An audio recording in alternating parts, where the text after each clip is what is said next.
हर इंसान खे पंहिंजी मादरी ॿोली ते उबूर हुअणु घुरिजे। जॾहिं हुनखे पंहिंजी मादरी ॿोली ते उबूर हूंदो तॾहिं ई हू बहितर नमूने ॿियनि ॿोलियुनि खे सम्झी सघंदो।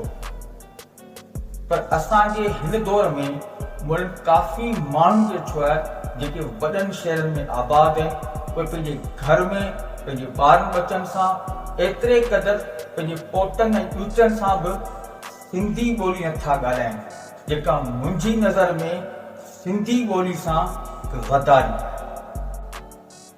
बहरहाल सिंधी ॿोली हिकु शाहूकार ॿोली आहे जंहिंजी सूरत ख़ती में 52 अल्फ़ाबेट आहिनि, 52 अखर आहिनि। सिंधी ॿोली जी सूरत ख़ती में 6 निज सिंधी अखर, 3 फारसी, 14 संस्कृती ऐं 29 अरबी अखरनि जो इस्तेमालु कयो आहे।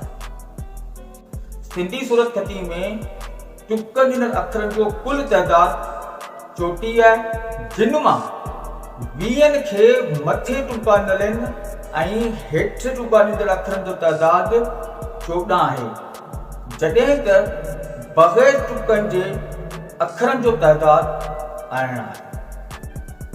समूरी सूरत ख़ती में कुल टुकनि जो तइदाद 72 आहे। टुकनि वारनि अखरनि खे मनक़ूद ऐं बग़ैर टुकनि वारनि अखरनि खे गैर मनक़ूद चयो वेंदो आहे। बहरहाल इहे त असांजी सूरत ख़ती जी हिकु क़िस्म जी नंढड़ी नॉलेज हुई। ऐं उन्हनि माण्हुनि खे गुज़ारिश कंदुसि जेके हिन वक़्तु वॾनि शहरनि में आबाद आहिनि त बिराए महिरबानी पंहिंजे घर में पंहिंजे ॿारनि सां, पंहिंजे बचनि सां पंहिंजी मादरी ॿोली सिंधी ॻाल्हायो।